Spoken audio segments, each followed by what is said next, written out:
Greetings everyone, Slizzle466 here, and in today's video we're looking at some of the best decks to finish off the year 2020. First off, we start with Odd Demon Hunter by Smork. This is one of the styles of Odd Demon Hunter which has become very popular now, where you have a ridiculous amount of 1-drops, and the reason for that is you want them to synergize with Acrobatics as well as Stilt Stepper. You'll also notice that there is a Dreadlord's Bite in this list. Even though it got nerfed, the Outcast effect is still really good in the current meta.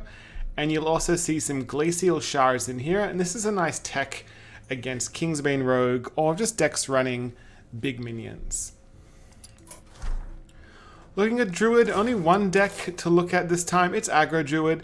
It's the same list we saw before. Even though Voracious Reader is nerfed to 3 mana, it does hurt the deck, but that doesn't stop it from being able to go Embiggen into Pirates, into buffing their board. The only issue here with Voracious Reader at 3 is you may not necessarily be able to reload if your board gets cleared in an efficient manner. Looking at Mage, we've got 3 lists to look at. We have Secret Mage by Igna. You'll notice that this list is not running Ice Block. A lot of players are cutting it now. They're opting to have a Potion of Polymorph instead, which is particularly good against a lot of the big priests in the meta. Another thing with Potion of Polymorph is if you're playing the mirror, then you might be able to accidentally make your opponent kill themselves if they play a minion in the Potion of Polymorph, which then triggers into explosive runes, and because it's the opponent's turn, their Ice Block isn't active. If you like to play a slower version, there's also Reno's Secret Mage. It's basically the same thing, it's just running your Highlander cards. So you've got your Zephyrus, you've got your Kazakus, you've got your 2 Reno Jacksons. It's just a slightly slower version, but if you want to play a more Reno style deck of Secret Mage, this would be the way to go. The fastest of the 3 would be Quest Mage, though do beware that it is quite weak to aggro. This is a list that Otters used to hit Legend, to have a decent finish the previous month. There hasn't been too much innovation in the archetype, but you'll find this is the list to go to.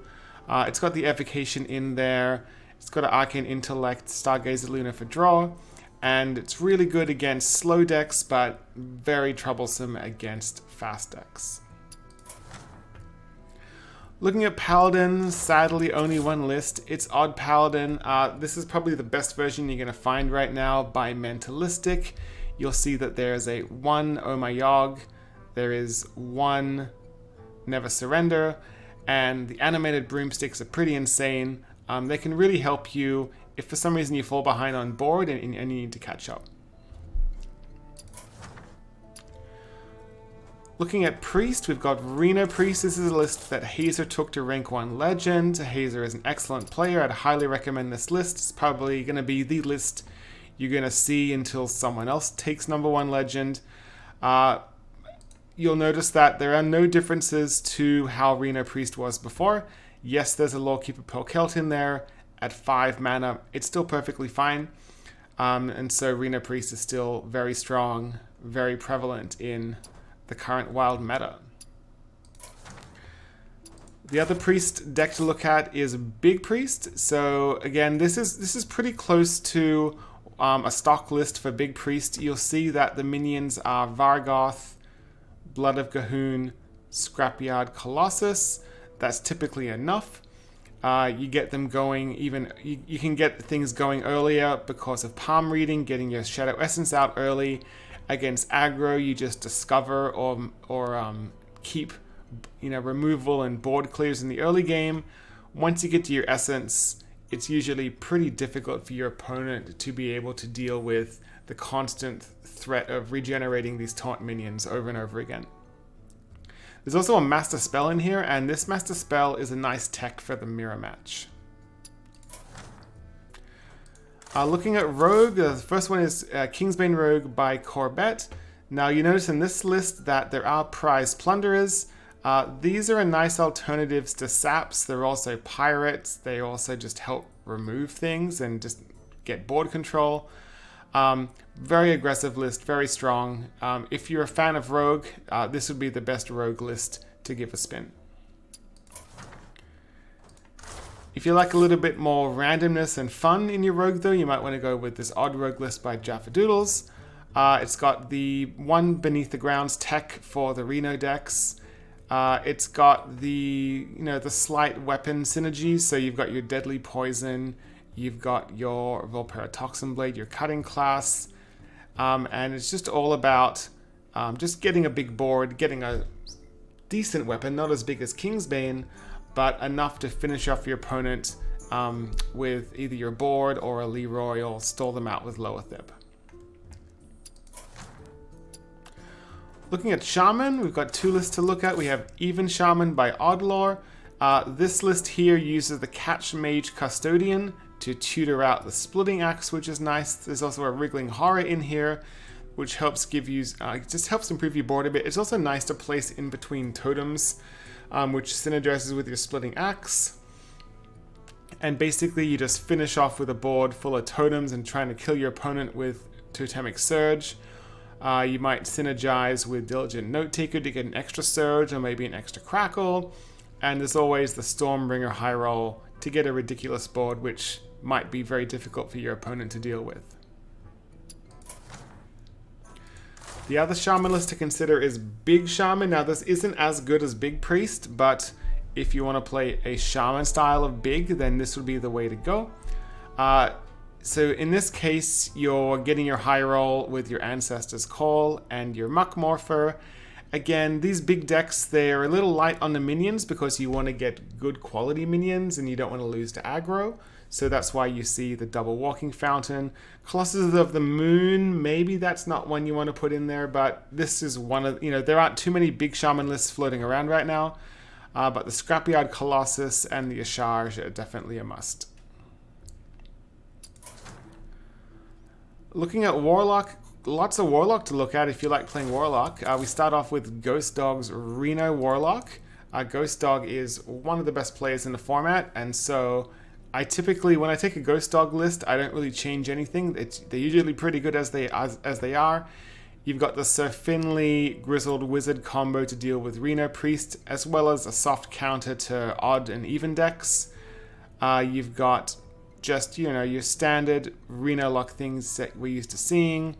You've got your Rotten Apple Bomb, your Ziliax. There's an Emperor Thorzen in here. This one's a little greedy. A little bit of greed in here. You don't necessarily need it, but it does help.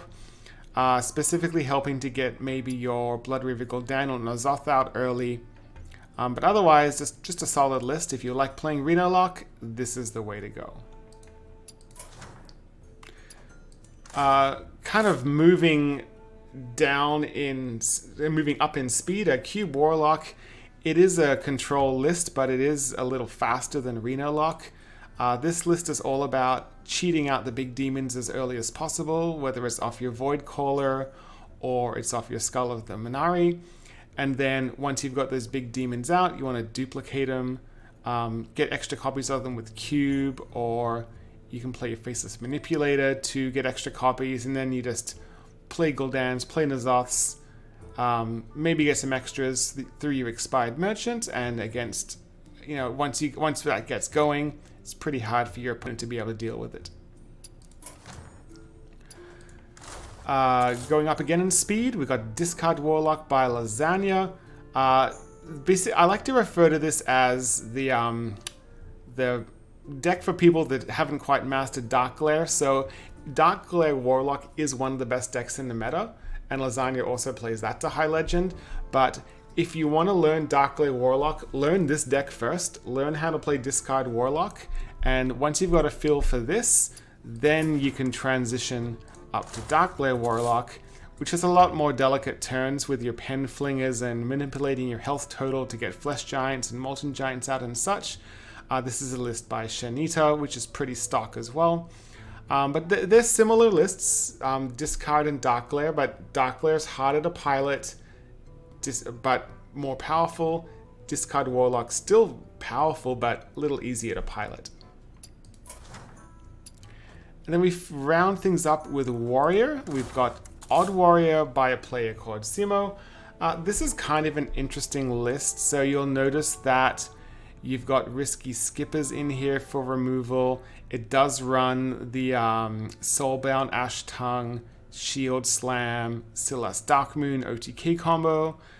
You've got your Corlet Oracles for your mill. You'll notice that this list is not running Brand's Bronzebeard. This is opting more to have a much heavier anti-aggro approach, so you'll also see the live wire lances in here. It should be noted that the author of this list did say that they did struggle against Reno Priest, so Odd Warrior, while it's not the most exciting deck to play, if it is something you want to play, just be a little careful with this list, but otherwise though it's pretty solid. And last but not least, Pirate Warrior by Smork. This is the list that I took to Triple Legend this month of December on the Wild Ladder. So it's not running the Wrench Calibus, is opting to run the Sword Eaters instead, which is great against aggro.